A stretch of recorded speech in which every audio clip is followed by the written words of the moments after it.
dipersembahkan oleh Ya pemirsa, kembali lagi di Ngopi 45 dan kita masih membahas mengenai kemitraan pengelolaan landscape Sumsel dalam rangka South Sumatra Green Growth. Masih bersama dengan ketiga narasumber kita hari ini, Bapak Ishak Meki selaku Wakil Gubernur Sumatera Selatan, Bapak Najib Asmani selaku Staf Khusus Gubernur Sumsel Perubahan Iklim, dan juga Herbertold Hasler selaku leader GIZ Bioclimb atau program kerjasama teknis pemerintah Republik Indonesia dan Republik Federal Jerman.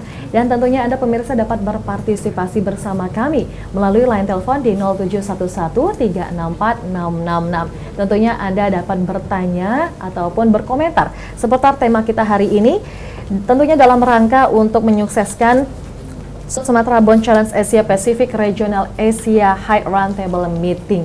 Kita lanjutkan, Bapak-bapak. Bapak Najib Asmani, melihat dan juga mengingat banyak sekali negara-negara dan juga provinsi nih terutama yang ingin menjadi tuan rumah dalam event internasional, dan kali ini Sumatera Selatan dipercaya untuk menjadi tuan rumah event Bond Challenge untuk wilayah Asia Pasifik ini. Adakah alasan kenapa South Sumatra ini terpilih menjadi tuan rumah? Mbak Nais, ini perjalanan yang panjang. Sumatera Selatan itu mempunyai banyak track record. Kita ketahui mulai dari sekolah gratis, pendidikan gratis yang ada di Sumatera Selatan, dan kita juga ada keberhasilan lain. Kita mampu melaksanakan SEA Games beberapa waktu yang lalu dalam waktu yang singkat, dan juga rencananya Asian Games tahun 2018. Tentunya orang melihat bahwa ini pemimpin satu kesatuan di Sumatera Selatan ini itu mempunyai komitmen dan manajerial yang baik. Tentunya dengan adanya Provinsi Sumatera Selatan itu menyiapkan platform tentang green growth, orang akan melihat bahwa kalau dilaksanakan di Sumatera Selatan itu insya Allah akan berhasil. Itu alasan secara umum, tapi secara khusus karena kita sudah mendeklarasikan green growth, sudah mengakses ke beberapa link di internasional pada bulan Maret tahun 2015 itu Pak Gubernur diminta untuk berbicara di Bond Challenge yang kedua di Jerman. Pada waktu itu dilaksanakan di gedung yang mewah, gedung antik yang mewah di Bonn. Secara berseloroh mungkin main-main Pak Gubernur, kalau kita ini nak ngadakan acara yang begini, janganlah di gedung yang bagus-bagus. Sumsel itu siap di lapangan, di hutan yang terdegradasi. Kalau mau, Sumsel siap. Nah, ketika di Panama bulan Juni tahun lalu 2016, kita juga sudah membuat suatu komitmen untuk restorasi 400.000 hektar. Akhirnya Sumsel ditunjuk untuk pelaksana Bond Challenge level regional Asia yang pertama. Itu historisnya, dari main-main, dari apa namanya, kata orang tuh nggak serius, tapi akhirnya ditunjuk orang. Tetapi alhamdulillah kita ketika di New York dikatakan oleh Menteri Lingkungan Norwegia adalah contoh pengelolaan landscape yang terbaik di dunia, katanya. Wah, luar biasa. Penghargaan yang sangat besar bagi Sumatera Selatan. Tentunya selain ada alasan kenapa Sumatera Selatan dipilih menjadi tuan rumah, tentunya akan ada juga dampaknya, hasilnya nanti ke depannya untuk Sumatera Selatan dengan menjadi tuan rumah Bond Challenge untuk Asia Pasifik ini. Bagaimana Bapak Ishak Meki? Apa yang bisa didapatkan Sumatera Selatan dalam menjadi tuan rumah event ini? Ya, terima kasih. Jadi Sumatera Selatan sudah ditetapkan melalui RPJMD bahwa Sud Sumatera Green Sud Sumatera Provinsi atau Provinsi Hijau, nah itu sudah ditetapkan melalui RPJMD. Nah, jadi tentunya dengan adanya Bond Challenge ditetapkan di Palembang di Sumatera Selatan ini, kita akan mempercepat menangani masalah krisis, masalah hutan ini, hutan dan lahan ini. Nah, tentunya ya dengan ini bisa tertangani akan kembali sesuai dengan apa yang kita harapkan, fungsi yang semula apabila ini sudah direstorasi. Dan manfaatnya tentunya bagi negara-negara yang memberikan donor, yang memberikan bantuan ke Indonesia, ya juga bisa menikmati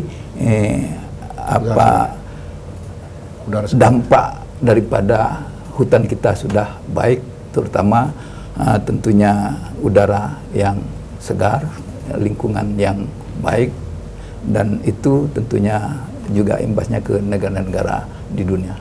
Baiklah, nanti saya juga akan bertanya kepada Herr Hasler, namun sebelumnya sudah ada salah satu penelpon yang sudah terhubung bersama kami hari ini. Baik, sepertinya terputus dan kami juga masih mengundang Anda pemirsa melalui line telepon di 0711364666. Anda dapat bertanya kepada ketiga tamu kita malam hari ini seputar tema kita hari ini, yaitu mengenai kemitraan kita dalam pengelolaan landscape Sumsel dalam rangka South Sumatra Green Growth. Kita lanjutkan untuk Herr Hasler. How important Indonesian habitat and forest for the world? Atau seberapa pentingkah Sumatera Selatan dan juga Indonesia dalam bekerja sama hal ini untuk dunia? Kalau kita lihat hutan di Indonesia, ini yang terbesar ketiga di dunia. Yang pertama mungkin Brasilia ya? Brasilia. Kawasan yang ini sekitar 120 juta hektar. Lebih kurang.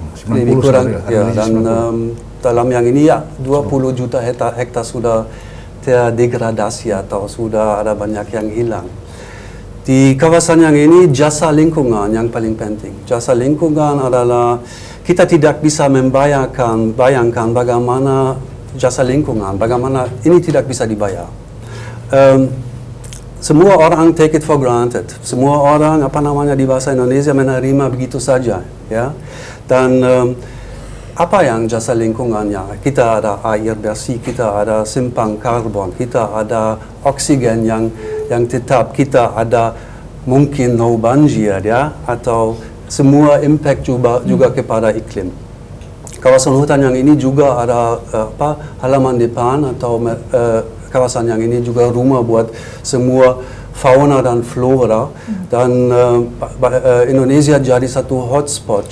Bagaimana kita bisa terjemahkan hotspot untuk fauna flora, namanya keanekaragaman hayati atau biodiversity. Kita perlu diversitas yang ini untuk melestarikan, untuk mempertahan sistem yang ini, dan ini dasar kehidupan kita semua. Dan kalau kita fokus ke Sumsel, ini juga jadi kita ada flagship species seperti harimau, seperti gajah, seperti buaya atau buaya darat atau atau badak, ya. Dan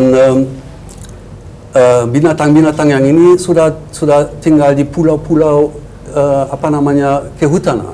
Bagaimana kita bisa bikin jembatan, bagaimana kita bisa jaringan untuk jadi satu koridor buat semua binatang yang ini juga jadi satu kesempatan untuk Bond Challenge di masa depan.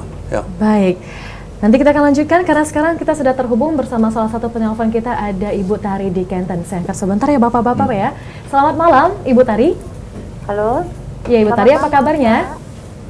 Halo, selamat malam. Iya, selamat malam Ibu, apa kabar? Kabar baik. Baik, silakan Ibu ingin bertanya atau berkomentar? Iya, luar biasa Mbak ya, ini Trijaya TV tamunya hari ini. Iya, kami ada sebagai masyarakat ini Pak, kami warga Kota Palembang, kami sendiri di Kenten tinggalnya.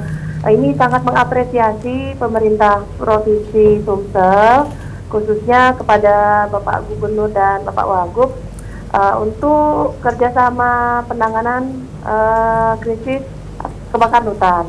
Nah, pertanyaan kami bagaimana pemerintah menjaga keberlanjutan kerjasama dengan seperti pihak luar negeri yang dihadirkan malam ini.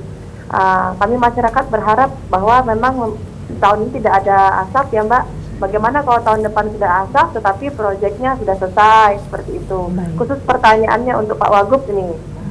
Kemudian boleh pertanyaan untuk yang Pak Mr. Bet boleh Mbak? Boleh silakan. Ya, pertanyaannya untuk Mr. Bet ini, proyek di desa mana atau di kabupaten mana ya yang sudah dilaksanakan proyeknya dan seperti apa? Kemudian apakah itu melibatkan masyarakat sekitar? Seperti itu. Dan bagaimana kemudian tanggapan dari masyarakat sekitar atas bantuan dari pemerintah luar negeri ini? Seperti itu pertanyaannya Mbak. Terima kasih. Baik, terima kasih banyak. Selamat malam. Salam untuk keluarga. Boleh dijawab dulu oleh Bapak Ishak Meki ini mengenai bagaimana ini jika nanti setelah acara ini, setelah event internasional ini, keberlangsungan kerjasama dalam bentuk seperti apa untuk Sumatera Selatan dan juga partner kerja kita, kemitraan kita dalam event Bond Challenge ini?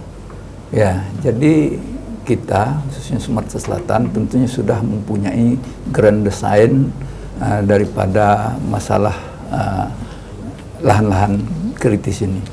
Nah, ini tentunya secara berkesinambungan, berkelanjutan, dan kita ya membutuhkan dokumen ini untuk disampaikan kepada negara-negara donor agar kiranya mendapatkan dana dari donor internasional ini. Dan kita juga telah melakukan kelembagaan ada di desa, sudah kita bentuk desa peduli api, dan ini sudah kita lakukan. Ada 100 berapa itu? 152 desa peduli api. Nah, setelah itu ada pos penjagaan untuk memonitor peduli api, ada 5.000. Dan juga ada satgas yang memonitor api ini. Itu ada dari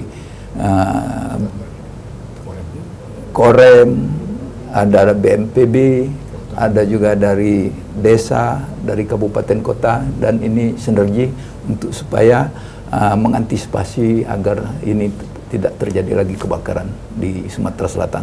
Baik, tentunya diharapkan dengan sempat kita mengingat 2015 ya Pak ya, Sumatera Selatan ini diselimuti oleh asap. 2016 kita sudah sangat baik sekali dengan kerja pemerintah Sumatera Selatan, dan juga 2017 ada Bond Challenge, diharapkan tahun-tahun berikutnya semakin baik dan terus berlangsung.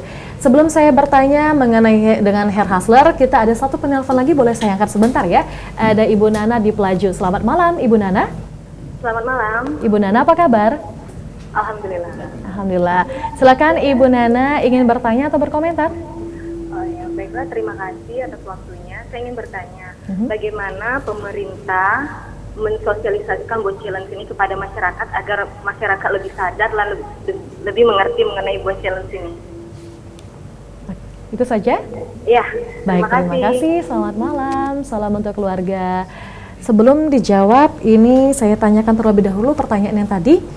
Untuk Herr Hasler, ini what region already done by GIZ Bioclimb to fix the forest problem in Indonesia, especially in South Sumatra, and how's about the citizen response? Ya, ini juga terkait dengan pertanyaan yang tadi, bagaimana kegiatan dari GIZ Bioclimb.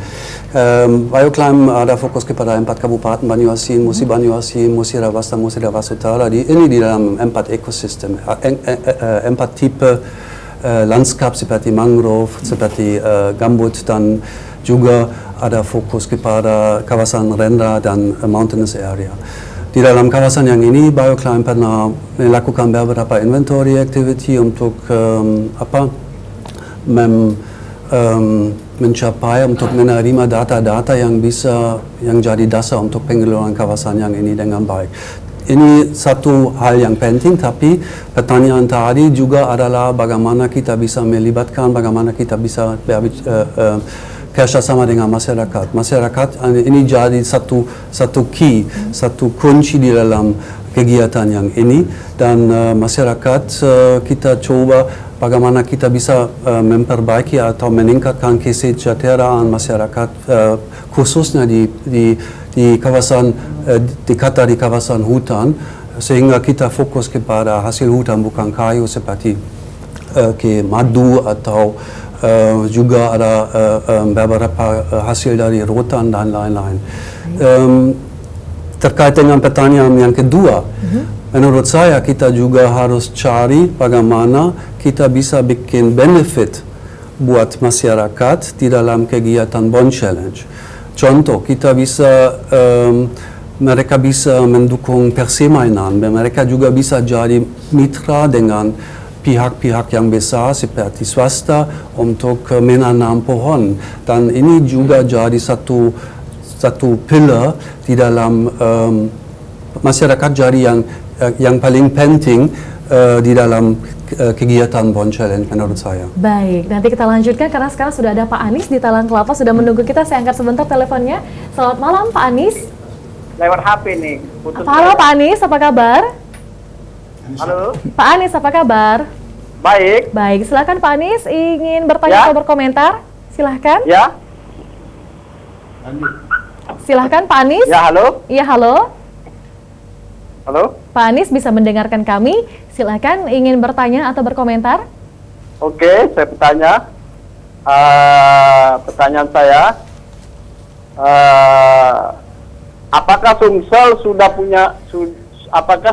sudah menyiapkan rencana kerja perlindungan keanekaragaman hayati? Baik, itu saja.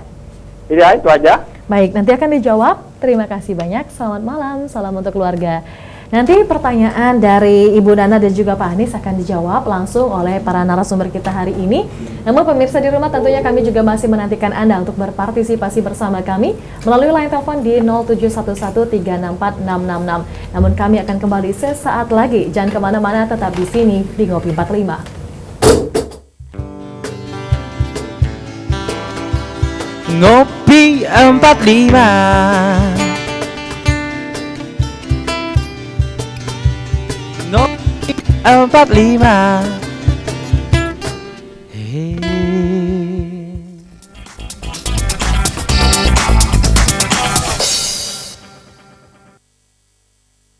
Dipersembahkan oleh